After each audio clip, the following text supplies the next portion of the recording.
پیارے بھائیوں اور بہنوں، السلام علیکم ورحمۃ اللہ وبرکاتہ۔ آج ہماری آپ کی یہ 12ویں مجلس ہے، جس میں 12ویں پارہ، جسے ہم اور آپ لوگ وما من دابۃ کا پارہ کہتے ہیں، اس کا خلاصہ آپ لوگوں کے سامنے اللہ تعالیٰ کی توفیق سے رکھا جاتا ہے۔ چونکہ یہ پارہ سورہ ہود سے شروع ہوتا ہے اور سورہ ہود چند آیت پہلے، یعنی اس پارے سے پہلے 11 پارے کے آخر سے شروع ہے، اس لیے ہم وہی سے اپنی گفتگو شروع کرتے ہیں۔ یہ سورت جسے سورہ ہود کہا جاتا ہے، یہ بھی مکہ مکرمہ میں نازل ہونے والی وہ سورتیں ہیں، ان سورتوں میں سے ہے جو سورت طویل ہوتی ہے۔ اس سورت کا بھی اسلوب پچھلی سورت کے طریقے سے یہ عجیب ہے، اور ساری کی ساری باتیں جو کہی گئی ہیں وہ اس وقت کے ماحول کو سامنے رکھ کر کے اس سورت کے اندر بیان ہوئی ہیں۔ اس سورت کے اندر بھی اللہ تبارک و تعالی نے خصوصاً عقیدے پر زور دیا ہے، اور بالاخص عقیدہ رسالت، عقیدہ آخرت اور عقیدہ توحید۔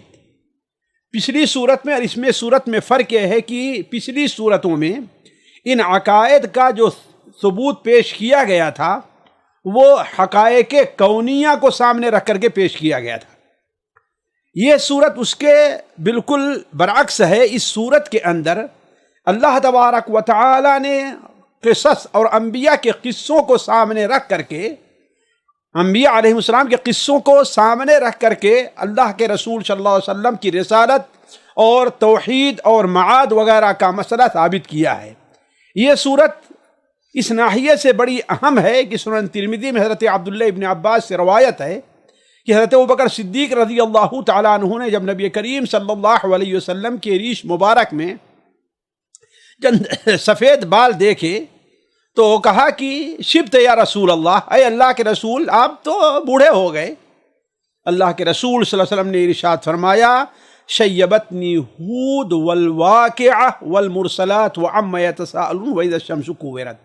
بعض روایات میں ہے شیبتنی ہود واخواتھا، ہود اور ہود جیسی صورتوں نے مجھے بوڑھا کر دیا ہے۔ اس صورت میں اللہ کے رسول صلی اللہ علیہ وسلم کو بوڑھا کیوں کیا، اس کی مختلف توجیحات کی جا رہی ہیں جو اس مختصر وقت کے لیے مناسب نہیں کہ میں چھیڑوں، لیکن یہ ہے کہ اس سے اندازہ رکھتا ہے کہ اس صورت کی اہمیت نبی کریم صلی اللہ علیہ وسلم کے نزدیک بڑی اہم تھی۔ یہ صورت، اس کی ابتدائی آیات میں اللہ تبارک و تعالیٰ نے قرآن مجید، اس کی صفات، توحید اور رسالت اور معاد کا ذکر بقور خاص کیا ہے۔ چنانچہ پہلی آیات میں اللہ تبارک و تعالیٰ نے قرآن مجید کی 3 بڑی اہم صفات بیان فرمائی ہیں کہ یہ کتاب محکم ہے، کتاب احکمت آیاتہ ثم فصلت من لدن علیم خبیر۔ یہ کتاب محکم ہے، یعنی اس میں جو باتیں بیان کی گئی ہیں بالکل پختہ حقائق پر مبنی ہیں، اس میں کسی بھی قسم کی تبدیلی نہیں ہے، نہ اس میں کہیں سے جھوٹ کا گزر ہے۔ دوسری صفت اس کی یہ بیان کریں کہ ثم فصلت، یہ کتاب مفصل، اس میں احکام، قصص کو جیسے فصل در فصل بیان کیا گیا ہے، قصص کو بیان کیا گیا ہے، نماز کے احکام ہیں، روزے کے ہیں، ہر چیز ہے اس کی تفصیل گویا کہ بیان کر دی گئی ہے۔ اور تیسری صفت یہ ہے کہ یہ کتاب جو نازل ہوئی ہے اللہ حکیم خبیر کی طرف سے، وہ حکیم ہے، وہ جانتا ہے کہ کون سا مسئلہ کس جگہ پر ہونا چاہیے، کیا حکم کہاں ہونا چاہیے، اور خبیر ہے، وہ یہ جانتا ہے کہ اگر یہ حکم یہاں پر دیا گیا تو اس کا انجام کیا ہوگا، کہیں برا اس کا انجام تو نہیں ہوگا۔ تو گویا کہ یہ قرآن مجید کی صفت ہے۔ پھر اس کے بعد اللہ تبارک و تعالیٰ نے اس کتاب میں ابتدائی آیات میں قرآن مجید کے نزول کا جو مقصد ہے وہ بیان فرمایا ہے۔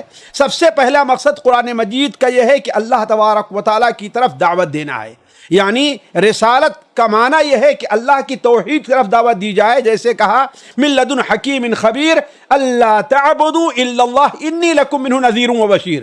اللہ تعبدوا الا اللہ، تم صرف اللہ کی عبادت کرو اور میں تمہیں ڈرانے والا خوشخبری دینے والا ہوں۔ گویا توحید کی دعوت یہ بیان کی جا رہی کہ رسالت کی دعوتوں میں سے سب سے اہم مرحلہ سب سے اہم چیز کیا چیز ہے؟ توحید کی دعوت ہے۔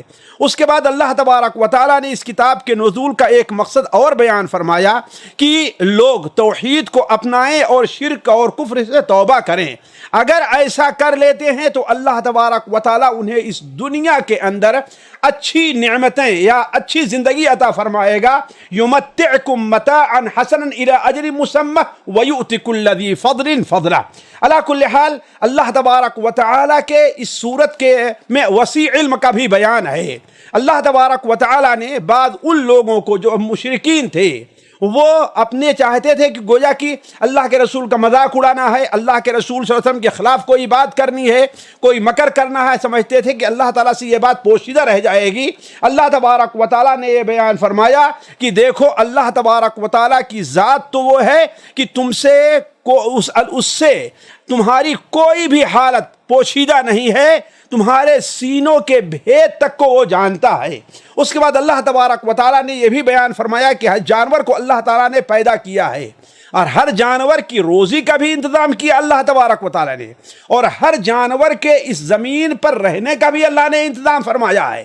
اگر وہ انتظام نہیں کر پا رہا ہے یا اس کے لیے تنگی ہو رہی ہے یا اس کی کمی ہے، اللہ تبارک و تعالیٰ کی زمین اتنا وسیع ہے کہ سارے لوگ وہاں پر رہ سکتے ہیں۔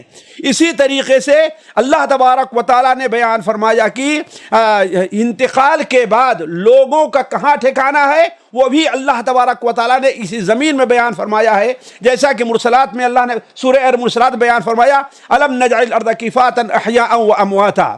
اللہ کل حال آگے کی آیات میں اللہ تبارک و تعالیٰ نے یہ واضح کیا ہے کہ اللہ تعالیٰ نے آسمان اور زمین کی پیدائش کی ہے، جو پیدا فرمایا ہے، یہ کوئی کھیل تماشا نہیں ہے۔ مکہ کے لوگوں کو اور مشرکین کو یہ توجہ دلانا ہے کہ یہ آسمان اور زمین کی جو پیدائش ہے یہ کوئی کھیل تماشا کے طور پر نہیں ہے، بلکہ اس لیے ہے تاکہ تم اچھے عمل کرو۔ لیکن مشکل یہ ہے کہ جاہل لوگ جو ہیں وہ حقیقت کو نہیں سمجھتے، اور جب اللہ تبارک و تعالیٰ کا رسول انہیں عمل کی دعوت دیتا ہے تو اس کا مذاق اڑانا شروع کرتے ہیں۔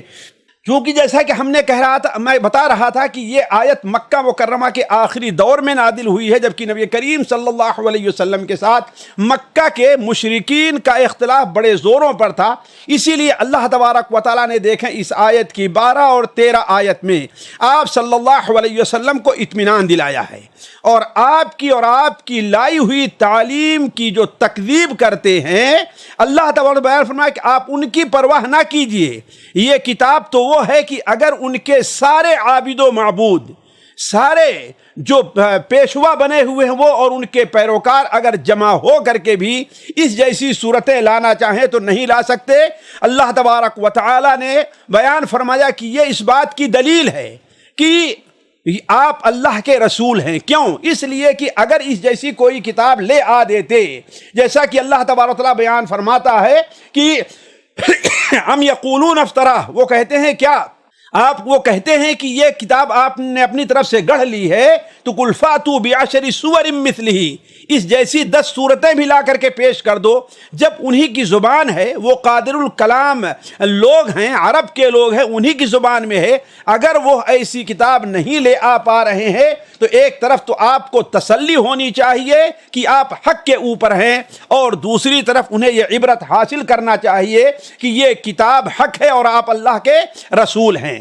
آیت نمبر 12 اور 15 سے اللہ تبارک و تعالیٰ نے مشرکین کو اور اس دنیا کی زیب و زینت اور اس کے فریب میں پڑے ہوئے لوگوں کو متنبہ کیا ہے، اور ان کی نظر اس طرف توجہ دلانی چاہیے کہ دیکھو دنیا یہ آخرت کی کھیتی ہے۔ دنیا میں جو کچھ انسان جو عمل کرے گا اور جس نیت سے کرے گا اس کو وہی اجر ملنے والا ہے۔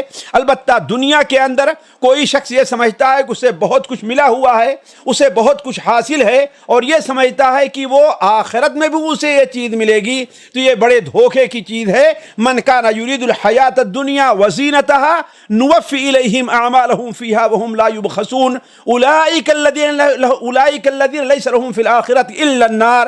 اگر وہ لوگ دنیا کا ارادہ، دنیا کے زینت کا ارادہ کرتے ہیں، اسی میں اپنی ساری طاقت صرف کرتے ہیں، جو کام ہوتا ہے اسی کے لیے کرتے ہیں، تو اللہ تعالیٰ فرماتا ہے اولئک الذین لیس لہم فی الآخرۃ الا النار، یہ وہی لوگ ہیں جن کے لیے اللہ تبارک و تعالیٰ نے آگ کے علاوہ اور کوئی ٹھکانہ نہیں بنایا ہے۔ آیت نمبر 17 سے 23 تک اللہ تبارک و تعالیٰ نے قرآن کی دعوت قبول کرنے والوں اور اس دعوت کو رد کرنے والوں میں فرق واضح کیا ہے۔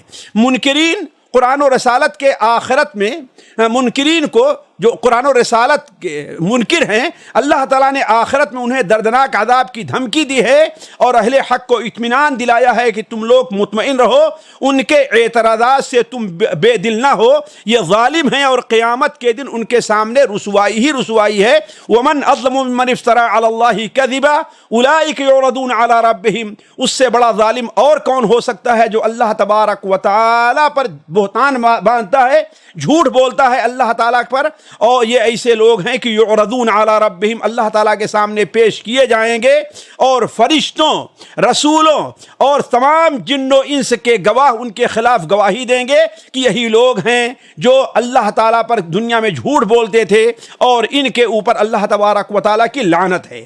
اللہ کل حال آیت نمبر تقریباً 24 میں اللہ تبارک و تعالیٰ نے مسلمانوں کو اطمینان دلاتے ہوئے ایک بڑی بہترین سی بات کہی ہے کہ مومن اور کافر میں فرق کیا ہوتا ہے۔ ایک بنیادی جو فرق ہے وہ یہ ہے کہ کافر کی مثال اندھے اور بہرے کی ہے، کافر کی مثال اندھے اور بہرے کی ہے۔ مثل الفریقین کالاعمی والاصم والبصیر والسمیع، اور مومن کی مثال جو ہے وہ دیکھنے والے اور سننے والے کی ہے، اس لیے کہ اللہ تعالیٰ نے جو آنکھ دی ہے، اللہ تعالیٰ نے جو کان دیے ہیں، وہ اس لیے کہ اللہ تبارک و تعالیٰ کی آیات کو دیکھا جائے، اسے سنا جائے اور اس کو سمجھا جائے۔ لیکن جو شخص اس سے پیٹ پھیر رہا ہے، اس کا مطلب یہ ہے کہ وہ اللہ تبارک و تعالیٰ کی دی ہوئی اس نعمت سے صحیح چیز نہیں دیکھ رہا ہے، اسی لیے اس کا نتیجہ قیامت کے دن کیا نکلے گا کہ من اعرض عن ذکری فإن له معیشۃ ضنکا ونحشره یوم القیامۃ اعمی، اللہ تبارک و تعالیٰ اسے قیامت کے دن نابینا اٹھائے گا۔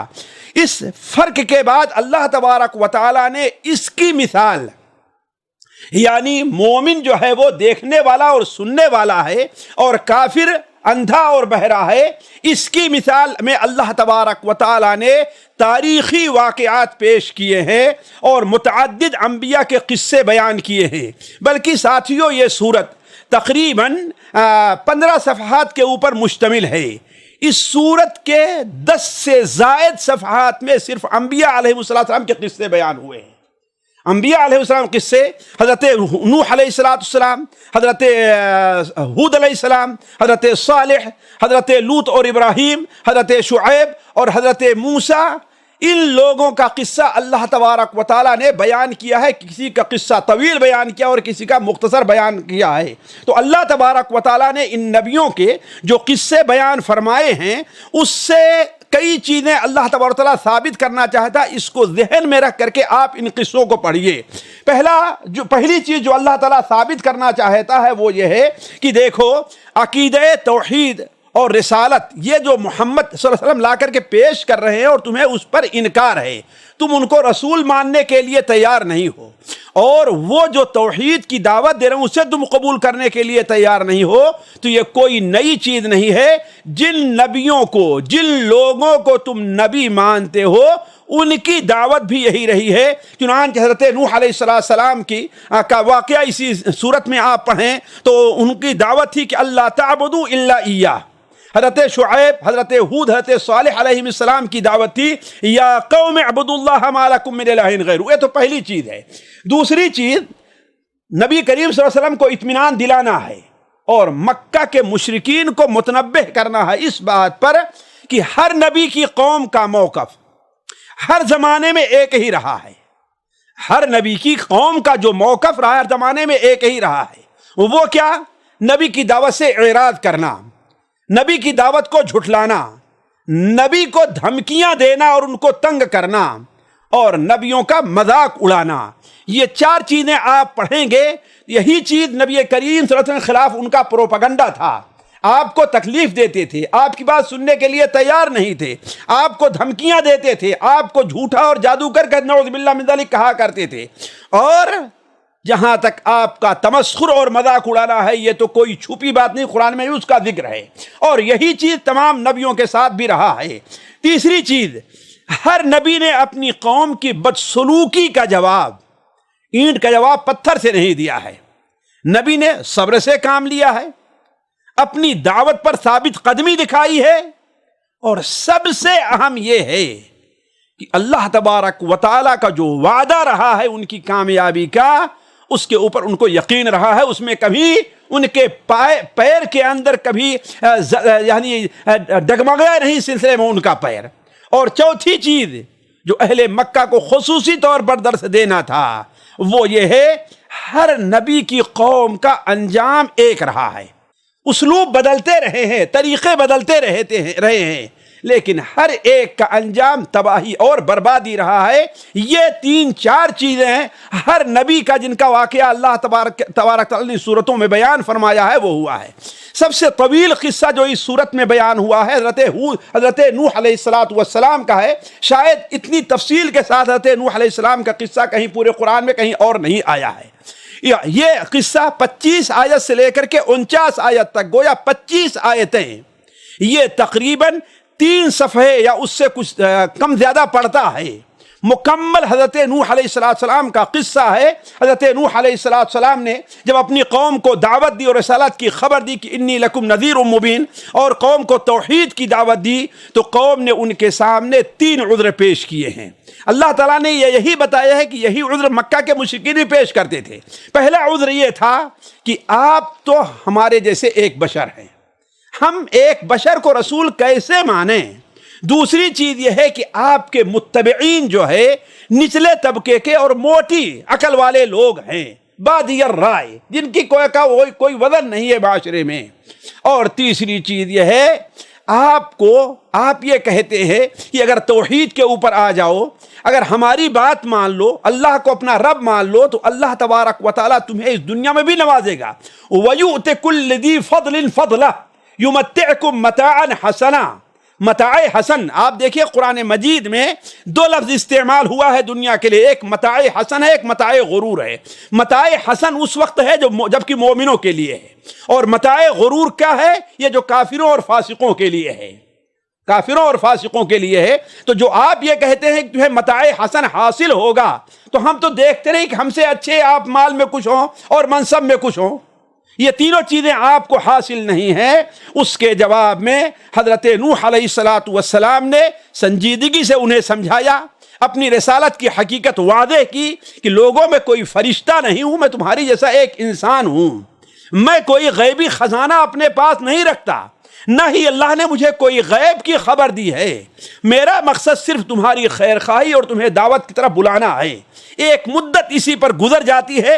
حضرت نوح علیہ السلام کا جب مقابلہ ان کی قوم حجت و بیان سے نہ کر سکی اور زج ہو گئے اور کوئی جواب نہیں بن پڑا، تو آخر میں کہتے ہیں کہ یا نوح قد جادلتنا فاکثرت جدالنا، اے نوح تم نے ہمارے ساتھ بہت بحث مباحثہ کیا اور بڑی دیر تک بحث مباحثہ تم ہم سے کرتے رہے، اب تم جو ہم سے وعدہ کر رہے ہو کہ اللہ تعالیٰ ہمارے اوپر عذاب لے آئے گا، فاتنا بما تعدنا ان کنت من الصادقین، اگر سچے ہو تو اس عذاب کو لے کر کے آؤ۔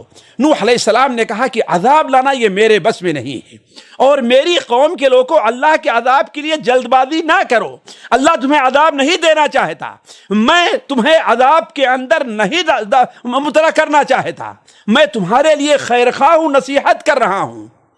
لیکن پھر بھی قوم جب نہ مانی تو اللہ تبارک و تعالیٰ نے نوح علیہ السلام سے کہا انہ لن یؤمن من قومک الا من قد آمن، جتنے لوگ اب ایمان لے آ چکے ہیں اب یہی رہیں گے، اب دوسرے لوگ ایمان لانے والے نہیں ہیں، لہذا اب ان کے اوپر اللہ تبارک و تعالیٰ کی ہلاکت کا اور غضب کا وقت آ چکا ہے۔ چنانچہ اللہ تعالیٰ نے نوح علیہ السلام کو کشتی بنانے کا حکم دیا کہ آپ کشتی بنائیے، اور جب کشتی تیار ہو جائے تو آپ اس پر مؤمنین کو اور اپنے گھر والوں کو اور ہر جانور جو یہاں پر موجود ہیں ان کے ایک جوڑے نر اور مادہ کو تم اس پر سوار کر لو۔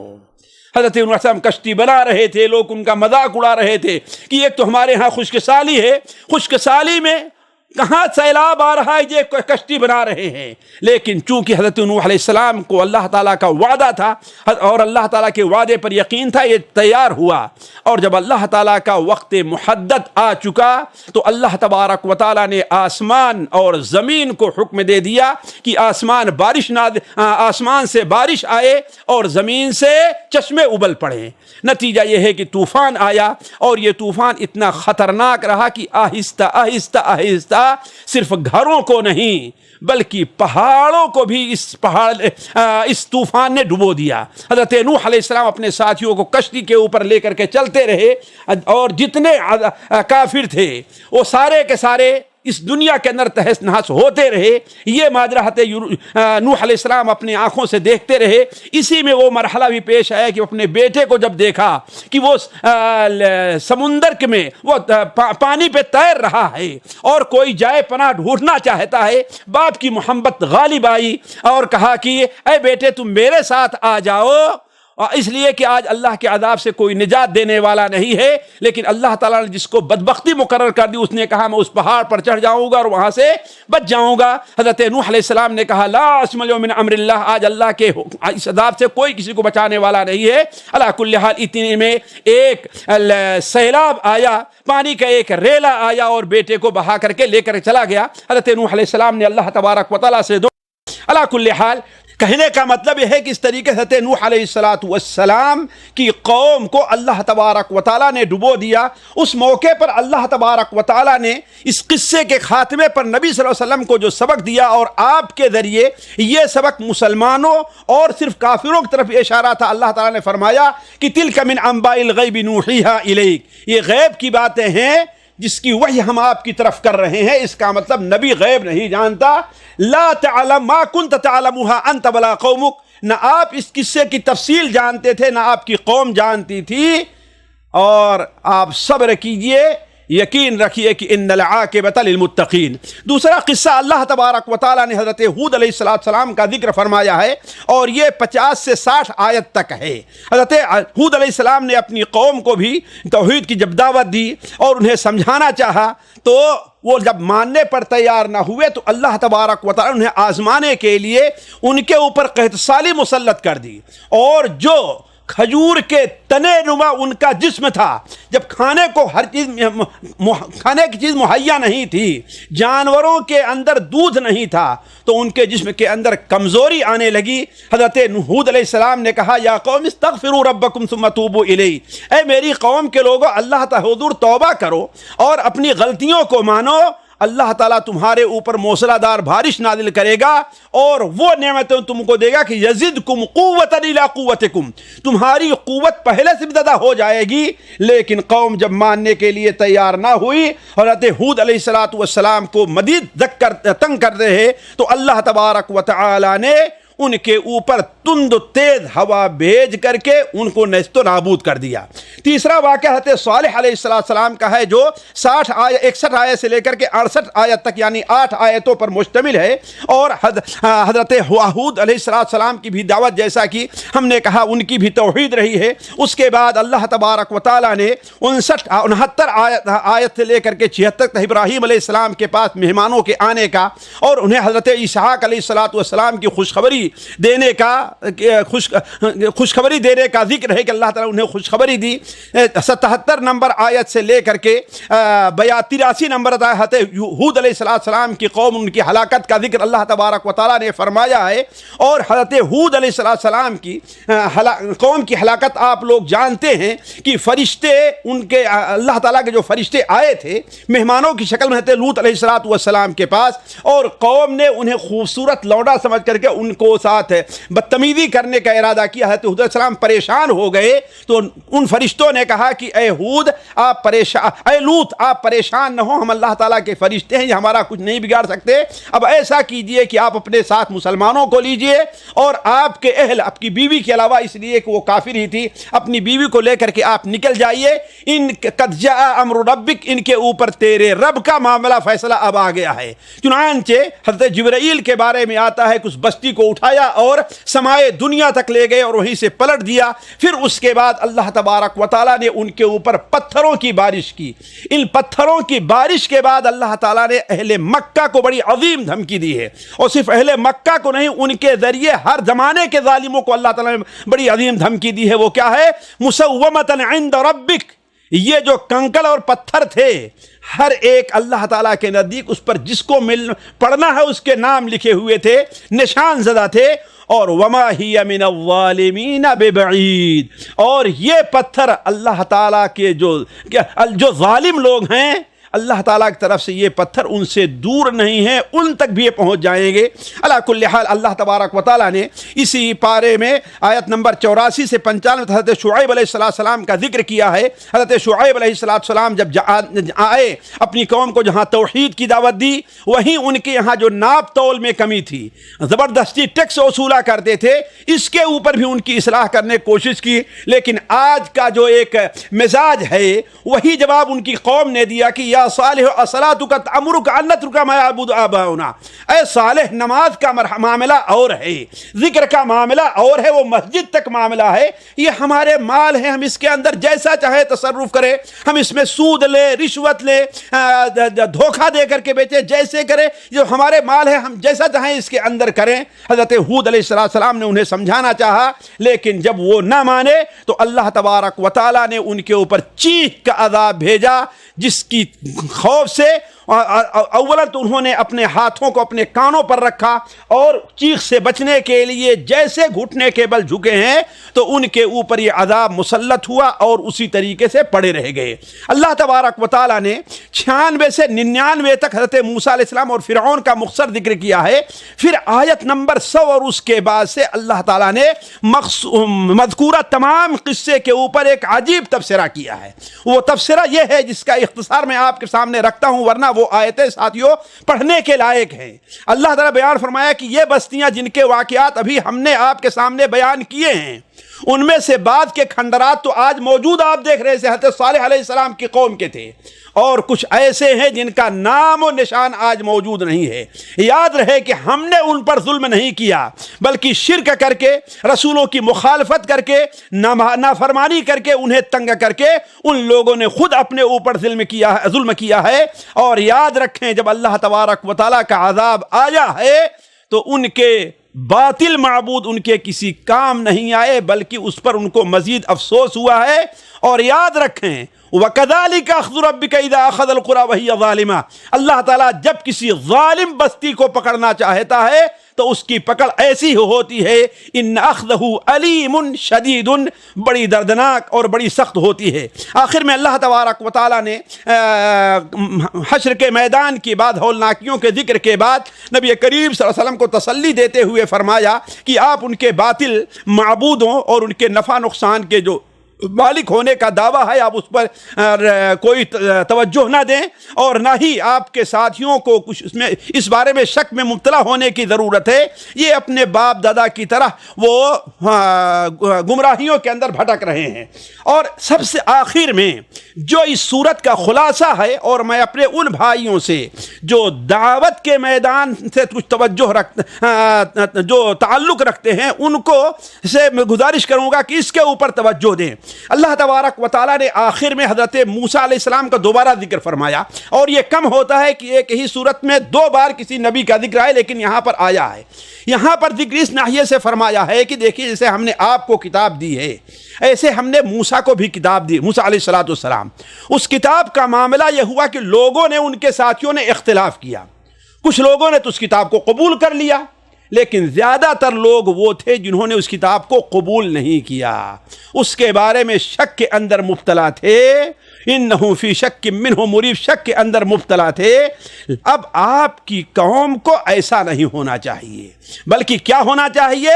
فاستقم کما امرت، جیسے آپ کو حکم دیا گیا ویسے آپ جم جائیے، ساتھیوں بعض علماء نے کہا ہے کہ یہی آیت ہے جس نے نبی کریم صلی اللہ علیہ وسلم کو بوڑھا کر دیا. کیوں؟ اس میں فاستقم کما امرت، جیسے اللہ کا حکم ہے آپ اور آپ کی قوم ویسا استقامت کیجیے. اور ظاہر بات ہے اللہ تبارک و تعالیٰ کی معرفت جو شخص رکھتا ہے وہ یہ جانتا ہے کہ اللہ تبارک و تعالیٰ کا یہ فرمان بڑا ہی مشکل ہے کہ جیسے اللہ کا حکم ہو ویسے کوئی اپنائے. اسی لیے تو جب اللہ تعالیٰ کوئی فیصلہ کرنا چاہتا ہے تو آسمان کے فرشتے کانپ جاتے ہیں اور یہاں تک کہ بے ہوش ہو کر کے گر جاتے ہیں کہ پتہ نہیں اللہ کیا فیصلہ کرنے والا، ہم اس کو اٹھا پائیں گے کہ نہیں اٹھا پائیں گے. یہ تو انسان ظلم و جہول ہے جو اللہ کی کتاب اپنے سامنے رکھتا ہے اور لیے چل رہا ہے اور پھر بھی اس کے کان کے اوپر جو نہیں ریکتی. کیوں؟ اس لیے کہ وہ اللہ تبارک و تعالیٰ کی معرفت نہیں رکھتا ہے. تو کیا حکم ہو رہا ہے؟ فاستقم کما امرت. اس سورت کو آپ آگے تک پڑھتے جائیے، مسلمانوں کو اس درمیان میں کس چیز کا حکم ہو رہا ہے؟ سب سے پہلے تو استقامت کا حکم ہو رہا ہے، فاستقم کما امرت. اس کے بعد کیا ہے؟ ولا تطغوا، ایک حد میں رہنے کا حکم ہو رہا ہے. حد سے آگے نہیں بڑھنا ہے، چاہے حد سے آگے جو اصل نقطہ ہے اس سے نیچے کی طرف ہے یا اس سے اوپر کی طرف ہے. اور تیسری چیز اللہ تعالیٰ نے کیا بیان فرمائی ہے؟ وَلَا تَرْكَنُوا إِلَى الَّذِينَ ظَلَمُوا فَتَمَسَّكُمُ النَّارُ. جو ظالم ہیں ان کا ساتھ نہیں دینا ہے، ان کی پناہ میں نہیں آنا ہے، ان کی طرف مائل نہیں ہونا ہے. دیکھیے صرف مائل ہونے سے اللہ نے روکا ہے کہ جائے کہ ان کی مدد کی جائے. وَلَا تَرْكَنُوا إِلَى الَّذِينَ ظَلَمُوا. اور چوتھی چیز اللہ تعالیٰ نے نماز کا حکم دیا ہے، وَأَقِمِ الصَّلَاةَ طَرَفَيِ النَّهَارِ وَزُلَفًا مِّنَ اللَّيْلِ إِنَّ الْحَسَنَاتِ يُذْهِبْنَ السَّيِّئَاتِ. اور پانچویں جو سب سے اہم چیز اللہ کے رسول صلی اللہ علیہ وسلم اور ساتھیوں کو جس کا حکم ہے وہ کیا ہے؟ صبر ہے. وَاصْبِرْ فَإِنَّ اللَّهَ لَا يُضِيعُ أَجْرَ الْمُحْسِنِينَ. اب اذان کے جواب کے لیے رکتے ہیں، پھر آگے بڑھتے ہیں. اللہ اکبر. تو ساتھیوں میں کہہ رہا تھا کہ آیات میں آخر میں مسلمانوں کو اللہ کے رسول صلی اللہ علیہ وسلم اور آپ کے ساتھیوں کو ان 5 باتوں کا حکم دیا گیا ہے کہ دین پر استقامت کے لیے یہ ساری چیزیں بہت ضروری ہیں. آیت نمبر 136 یا 116 اور 117 میں اللہ تبارک و تعالی نے مسلمانوں کو وہ اصول دیے ہیں جس کی وجہ سے کوئی قوم اپنے آپ کو ہلاکت سے بچا سکتی ہے. اور یہ خصوصی یہ دونوں آیتیں بھی خصوصی توجہ کی ہیں. کیوں؟ اس لیے کہ آپ جانتے ہیں جس ماحول میں آیتیں نازل ہوئی تھیں. پہلا اصول تو یہ بتایا ہے کہ فلولا کان من القرون من قبل اولو بقیۃ ینہون علی الفساد فی الارض. آپ سے پہلے جو قومیں گزری ہیں ان میں کچھ نیک لوگ ایسے کیوں نہ رہے جو دنیا میں فساد سے منع کرتے ہوں. اس کا مطلب ہے کسی قوم میں نیک لوگوں کا وجود یہ اس قوم کو ہلاکت سے بچانے کا سبب ہے. اس لیے کوشش یہ ہونی چاہیے کہ ہمارے ہاں نیک لوگ زیادہ ہوں، اپنے بچوں کو ہم نیک بنائیں، انہیں نیکی کی تعلیم دیں. اور دوسری چیز اللہ تعالیٰ نے بیان فرمایا وَمَا كَانَ رَبُّكَ لِيُهْلِكَ الْقُرَىٰ إِلَّا وَأَهْلُهَا مُصْلِحُونَ وَمَا كَانَ رَبُّكَ مُهْلِكَ الْقُرَىٰ وَأَهْلُهَا مُصْلِحُونَ إِلَّا مجھے وائے صحیح نہیں یاد ہے. اس میں یہ ہے کہ اللہ تبارک و تعالیٰ کسی قوم کو اس وقت تک ہلاک نہیں کرتا جب تک کہ اس میں مصلح لوگ اس میں سے اٹھ نہ جائیں. مصلح یعنی جو لوگ اصلاح کرنے والے ہیں اگر وہ ختم ہو جائیں تو اللہ تبارک و تعالیٰ اس قوم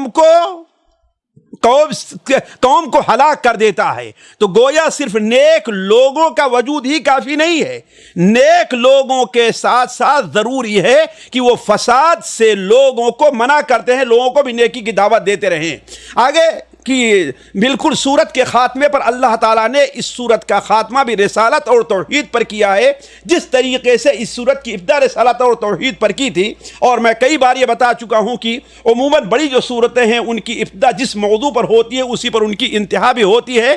اللہ تعالیٰ فرماتا ہے وَكُلًّا نَقُصُّ عَلَيْكَ مِن نَّبَإِ الرُّسُلِ، ان رسولوں کا قصہ ہم آپ کے اوپر بیان کرتے ہیں. کیا مطلب ہے؟ یعنی گویا آپ اللہ کے رسول ہیں اور ان قصوں کے بیان کرنے کا مقصد تو یہ ہے کہ آپ کو دل کو سکون ہو، آپ کو استقامت حاصل ہو۔ اسی لیے اہل علم کہتے ہیں استقامت کے حصول کے لیے ضروری ہے کہ نبیوں اور اللہ کے نیک بندوں کے واقعات پڑھے جائیں، اور جو مومنین ہیں ان کے لیے عبرت اور نصیحت ہے۔ اور آخری آیت میں اللہ نے فرمایا وَلِلَّهِ غَيْبُ السَّمَاوَاتِ وَالْأَرْضِ وَإِلَيْهِ يُرْجَعُ الْأَمْرُ كُلُّهُ فَاعْبُدْهُ وَتَوَكَّلْ۔ آسمان اور زمین اللہ کے لیے ہی ہے، اس میں جو غیب کی باتیں ہیں ساری اللہ ہی کے علم میں ہیں، اور سارے کے سارے معاملات اسی کی طرف پلٹ کر کے جائیں گے۔ آپ کو کیا چاہیے؟ اسی کی عبادت کیجئے اور اسی کے اوپر توکل رکھیے۔ ساتھیو، یہ سورہ ہود تھی۔ اسی 12ویں پارے کا آخری جو چوتھائی ہے وہ سورہ یوسف کے ابتدائی حصے کے اوپر ہے۔ یہ سورہ یوسف جو ہمارے اور آپ کے ہاں بہت اہم بلکہ سنی اور سنائی جاتی ہے، یہ سورت تمام قرآن کی دوسری سورتوں سے بالکل مختلف ہے۔ اتنی بڑی سورت کوئی آپ کو نہیں ملے گی جس سورت میں صرف ایک نبی کا قصہ بیان کیا گیا ہو۔ کوئی ایسی سورت نہیں ملے اس میں صرف پوری سورت میں صرف ایک نبی کا قصہ، اور اس سورت کو آپ شروع سے لے کر کے آخر تک دیکھ جائیے، صرف حضرت یوسف علیہ السلام کے قصے کے اوپر مشتمل ہے۔ اور یہ قصہ اپنے اندر اتنی عبرت رکھے ہوئے ہے کہ ایک معاصر اہل علم کے لیے یہ بات بتا رہا ہوں میں، ایک معاصر شامی عالم نے اس قصے پر 2 جلدیں لکھی ہیں، اور دونوں جلدوں کے اندر اس قصے سے 1000 فائدے، ایک نہیں 1000 فائدے اس سے مستنبط کیے ہیں۔ تو یہ قصہ جو سورہ یوسف میں بیان ہوا ہے، یوسف علیہ السلام کا قصہ، یہ قصہ اپنی جگہ بڑی اہمیت رکھتا ہے۔ اور یہ قصہ مکہ مکرمہ کی، یہ سورت مکہ مکرمہ کے تقریباً آخری دور میں نازل ہوئی، بلکہ بہت سے علماء کہتے ہیں سورہ ہود کے بعد نازل ہوئی ہے۔ گویا کہ اللہ کے رسول صلی اللہ علیہ وسلم کو اور مسلمانوں کو یہ درس دینا تھا کہ آج آپ کے عزیز و اقارب، آپ کے رشتہ دار اور دوست آپ کو جو تنگ کریں، یہ کوئی نئی بات نہیں ہے، یہ پرانی تاریخ ہے۔ یوسف علیہ السلام کے ساتھ بھی ان کے بھائیوں نے ایسا کیا۔ اور اس پر بھی غور کیجئے کہ اگر انہو من یتقی ویصبر، جیسے یوسف علیہ السلام نے کہا انہو من یتقی ویصبر، جو اللہ تعالیٰ کا تقوی اختیار کرتا رہا اور صبر کرتا رہا، تو اللہ تعالیٰ احسان کرنے والوں محسنین کے اجر کو ضائع نہیں کرتا۔ تو گویا اللہ کے رسول صلی اللہ علیہ وسلم مکہ اور اس وقت جو مکہ میں مسلمان ہوئے تھے ان کو یہ سبق دینا تھا۔ اس سورت کی ابتدائی 3 آیتوں میں قرآن کی اہمیت بیان کی گئی ہے، اور پھر اس کے بعد بہترین انداز میں حضرت یوسف علیہ السلام کے قصے کی طرف اشارہ ہے کہ نحن نقص علیک احسن القصص، ہم آپ کے سامنے اچھی اچھی باتیں بیان کرتے ہیں، اچھے بیان ہم رکھتے ہیں۔ انہی اچھے بیان میں سے حضرت یوسف علیہ السلام کا قصہ بھی ہے۔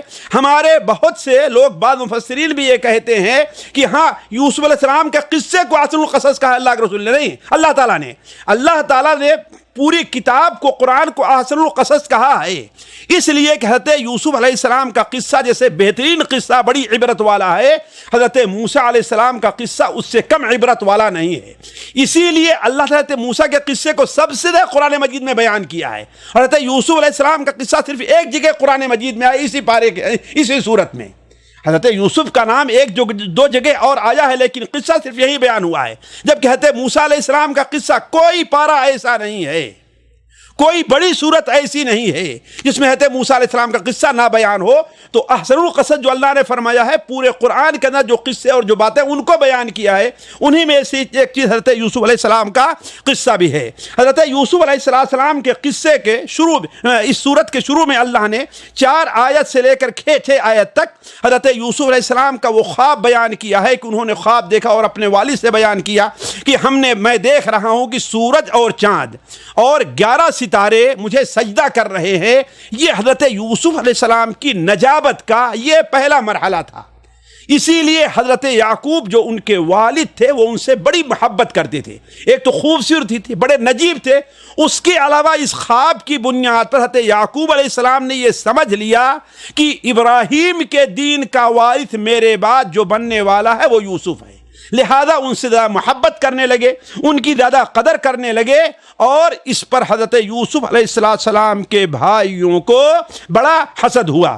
علی کل حال اللہ تبارک و تعالیٰ نے 7 آیت سے لے کر کے 18 آیت تک حضرت یوسف علیہ السلام کے بھائیوں کا ان کے ساتھ حسد، پھر ان کے قتل کی سازش کرنا ہے۔ چنانچہ اپنے والد کے پاس آتے ہیں اور کہتے ہیں کہ ہم شکار کے لیے جا رہے ہیں، ہم چاہتے ہیں کہ ماتا یوسف بھی جائے۔ حضرت یعقوب علیہ السلام نے پہلے تو معارضہ کیا، لیکن ان کے اصرار کے اوپر جانے دیا، تو وہ سارے کے سارے مل کر کہتے یوسف علیہ السلام کو ایک کنویں کے اندر ڈال دیتے ہیں، اور جھوٹ بولتے ہوئے اور جھوٹے خون یعنی کسی شکار کے خون میں حضرت یوسف علیہ السلام کا کرتا اور ان کی قمیص رکھ کر کے لے کر کے آئے اور کہا کہ حضرت یوسف کو تو بھیڑیے نے کھا لیا۔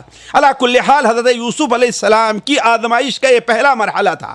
دوسرا مرحلہ یہ آیا کہ حضرت یوسف علیہ السلام کو جب کنویں میں ڈالا گیا تھا، ان کے بھائیوں نے ڈال دیا تھا، ادھر سے ایک قافلہ گزرا انہیں لے جاتا ہے، چہ جائے کہ وہ قافلہ ان کے اوپر رحم کر کے ان کے والد تک پہنچاتا۔ یہ قافلہ انہیں لے کر کے مصر چلا گیا اور وہیں پر غلام بنا کر کے بیچ دیا۔ حضرت یوسف علیہ السلام جس گھر میں تھے وہاں پر ان کو سکون تو ملا، اس لیے کہ ان کی ہونہاری کو دیکھ کر کے اس مالک نے کہا کہ ہاں ان کے ساتھ اچھا برتاؤ کرو، ہو سکتا ہے کہ ہم ان سے فائدہ اٹھائیں۔ فائدہ کیا اٹھائیں گے؟ ہو سکتا ہے کہ ان کو بیچ دیں گے تو ہمیں زیادہ پیسے ملیں گے، یا ہم ان کو اپنی اولاد بنا لیں گے، اس لیے کہ یہ بڑے ہونہار دکھ رہے ہیں۔ علی کل حال آپ دیکھیں کہتے یوسف علیہ السلام کا قصہ اس طریقے سے بڑی تفصیل کے ساتھ اللہ تبارک و تعالیٰ نے بیان فرمایا ہے۔ اللہ تبارک و تعالیٰ نے حضرت یوسف علیہ السلام کے قصے میں اس بات کا بھی ذکر کیا ہے 30 آیت سے لے کر کے 31 آیت تک کہ حضرت یوسف علیہ السلام، بلکہ اس سے پہلے ہی آیتوں کے اندر حضرت یوسف علیہ السلام کو جہاں پر یہ ہے کہ جس گھر میں رہنے لگے تو اللہ تبارک و تعالیٰ نے اس مرحلے میں انہیں نبوت عطا کی شاید، اس لیے فلما بلغ اشدہ آتیناہ حکما و علما، جب اشد کو پہنچ گئے، اپنی طاقت کو پہنچ گئے یعنی بالغ ہو گئے۔ بعض علماء نے کہا کہ ان کی عمر 20 سے 25 سال کی ہو گئی، تب حضرت عزیز مصر کی بیوی نے ان کے اوپر غلط نظر ڈالی اور انہیں زنا کے لیے ابھارا، لیکن وہ بچ گئے، جس کی 2 وجہ قرآن نے بیان کی ہے۔ ایک وجہ تو یہ ہے کہ ان کے اندر اخلاص پایا جاتا تھا، اور دوسری وجہ یہ ہے کہ وہ اللہ تبارک و تعالی نے ان کی مدد کی۔ کیوں؟ اسی اخلاص کی برکت سے اللہ تعالیٰ نے ان کی مدد کی۔ علی کل حال جب وہ معاملہ آپ لوگ جانتے ہیں، یوسف علیہ السلام عزیز مصر کے سامنے پیش ہوئے، جن کے غلام بنے ہوئے تھے، اور وہاں پر معاملہ پیش ہوا تو اللہ تعالیٰ ان کی مدد یہ کرتا ہے۔ حالانکہ وہ بیوی نے ان کے اوپر اتہام لگایا تھا، اور ظاہر بات بیوی ہی کی بات زیادہ سنی جاتی، لیکن یوسف علیہ السلام نے کہا کہ اس نے مجھے خود غلطی پر برائی کے اوپر ابھارا ہے، اور اس کی دلیل کیا ہے؟ چونکہ حضرت یوسف بھاگے تو ان کی قمیص پھٹ گئی تھی پیچھے سے، تو ایک شخص ان میں سے اٹھا اور کہا اگر قمیص پیچھے سے پھٹی ہے تو یوسف سچا ہے، اور اگر آگے سے پھٹی ہے تو یوسف جھوٹا ہے۔ اللہ تعالیٰ کا جیسا کہ حق تھا، قمیص اللہ تعالیٰ نے حق کو ثابت کر دیا، قمیص پیچھے سے پھٹی تھی۔ تو عزیز مصر نے بات کو دبانے کے لیے اپنی بیوی کو سمجھایا اور یوسف سے کہا کہ تم اس سے دور ہی رہنا، لیکن ظاہر بات جو ہوتی ہے، بات برائی وہ پھیل جاتی ہے، بات پھیلتے پھیلتے پورے پھیل گئی، عورتیں بات کرنے لگی، تو عزیز مصر کی بیوی نے حضرت یوسف علیہ السلام کو جیل میں ڈلوا دیا، جیسا کہ معاملہ آپ لوگ پڑھے ہوئے ہیں اور اس آیت میں پڑھیں گے۔ جیل میں ڈالنے کے بعد یوسف علیہ السلام کی زندگی میں یہ دوسرا یا تیسری مرحلے کی آزمائش آئی، لیکن وہاں پر جو سب سے اہم بات ذکر کرنے کی ہے کہ حضرت یوسف علیہ السلام چونکہ اللہ تعالیٰ نے علم دیا تھا، انہیں اللہ تبارک خواب کی تعبیر کا علم دیا تھا۔ ہوا یہ کہ ان 2 جو قیدی ان کے ساتھ 2 اور گئے تھے، انہوں نے خواب دیکھا، کہتے خواب دیکھتے ہیں کہ ایک شخص روٹی کی ٹوکری اپنے سر پر لیے ہوئے ہے اور اس سے چڑیا کھا رہی ہیں، اور دوسرا کیا ہے، اس کے سامنے انگور ہے اور اس میں سے رس کو نچوڑ رہا ہے اور اس سے شراب بنانے جا رہا ہے۔ حضرت یوسف علیہ السلام کے سامنے انہوں نے جب اپنا یہ خواب پیش کیا، حضرت یوسف علیہ السلام نے خواب کی تعبیر بتانے سے پہلے یہ مرحلہ ہوتا ہے کہ ہم بتائیں گے تو لیکن سب سے پہلے جو داعی کو کرنا چاہیے کہ ہاں دعوت کا مرحلہ پیش کیا اور دعوت دی، توحید کی دعوت دی، آخرت کی دعوت دی، اور پھر جب خواب بیان فرمایا اور کہا کہ ایک کو تو سولی دی جائے گی اور دوسرا اپنے مالک کا مقرب بنے گا، انہیں شراب پلائے گا، اور ان سے یہ بھی کہہ دیا کہ جب مالک کے سامنے میرا ذکر کرنا تاکہ میں بھی یہ جیل سے نکل جاؤں، لیکن یہ ہوتا ہے بسا اوقات بعض بڑوں کی معمولی غلطی پر اللہ تبارک و تعالیٰ پکڑ کرتا ہے۔ کرنا یہ کہ وہ شخص وعدہ تو کیا کہ ہم آپ کو چھڑائیں گے، بڑا احسان ہمارے اوپر ہے، لیکن اللہ تعالیٰ اسے بھلا دیا۔ کیوں؟ اس لیے کہ اپنا معاملہ اللہ کے حضور رکھنا چاہیے، کسی اور کے سامنے نہیں رکھنا چاہیے تھا۔ تو اس طریقے سے کئی سال تک جیل میں رہ گئے۔ پھر وہاں کا جو حاکم تھا اس نے ایک خواب دیکھا، عجیب و غریب خواب۔ اب اس کی تعبیر کوئی دفتری نہ بیان کر سکا تو معاملہ حضرت یوسف کے پاس پھر یاد کیا اس دفتری نے کہ ہاں یوسف ایک ہیں جیل میں جو خواب کی اچھی تعبیر جانتے ہیں۔ تو یوسف کو سے خواب کی تعبیر پوچھی گئی، حضرت یوسف نے خواب کی تعبیر بتائی، صرف تعبیر نہیں بتائی، اس مرحلے میں کیا ترتیب رکھنی چاہیے اور کیا اس مصیبت سے بچنے کے لیے کیا طریقہ اپناتے وہ بھی بتا دیا، جس سے متاثر ہو کر کے اس شخص نے حضرت یوسف علیہ السلام کو اپنا درباری ہی صرف نہیں بنایا بلکہ وزیر غذا، بعض روایات کے مطابق حضرت یوسف کو مصر کی حکومت عطا کر دی۔ یہ حضرت یوسف علیہ السلام کی اس آزمائش کا مرحلہ ختم ہوا، اور یہیں سے اب آگے چل کر کے 13واں پارہ شروع ہوتا ہے جو اگلی مجلس میں آپ کے سامنے ہم رکھتے ہیں۔ اس کے اندر یہ جو چند باتیں ہیں ہم نے اس کو بہت مختصر سے رکھا ہے، اس کی تھوڑی سی تفصیل رکھیں گے۔ تب تک اللہ تبارک و تعالیٰ سے دعا ہے کہ اللہ تبارک و تعالیٰ ہم میں سے ہر شخص کو اس مبارک مہینے سے فائدہ اٹھانے کی توفیق عطا فرمائے۔ یہ مبارک مہینہ ہمارے اور آپ کے لیے اللہ تعالیٰ مبارک بنائے۔ اس مبارک مہینے میں اللہ تعالیٰ اپنی کتاب سے اللہ تعالیٰ جڑے رہنے کی توفیق عطا فرمائے۔ سبحانک اللہم و بحمدک، اشہد ان لا الہ الا انت، استغفرک و اتوب الیک۔ سامعین کرام، ہمارے علمی اور عوامی دروس اور سوال و جواب کی مجلسوں سے آپ خود بھی مستفید ہوں اور اپنے دوست و احباب کے ساتھ بھی شیئر کریں۔ عین ممکن ہے کہ آپ کے شیئر سے کسی کی اصلاح اور آپ کے لیے صدقہ جاریہ بن جائے۔ واٹس ایپ پر اسلامک میسج حاصل کرنے کے لیے نمبر نوٹ فرمائیں: یعقوب عزیز 0098859597707۔ واٹس ایپ سوال جو آپ گروپ میں ایڈ ہونے کے لیے نمبر نوٹ فرمائیں: عبدالسلام عمری 0096650262762۔ نمبر بھیجتے ہوئے نام اور پتہ ضرور لکھیں۔ اسی طرح ہمارے یوٹیوب چینل اسلامی دعویٰ کو ضرور سبسکرائب کریں تاکہ ہماری ہر نئی اور اہم ویڈیو کی اطلاع آپ کو فوری حاصل ہو جائے۔ تمام دروس، مقالات اور سوال و جواب سیریز کے لیے ہماری مشہور ویب سائٹ www.islamidawah.com کا مشاہدہ کرتے رہیں۔ السلام علیکم ورحمۃ اللہ وبرکاتہ۔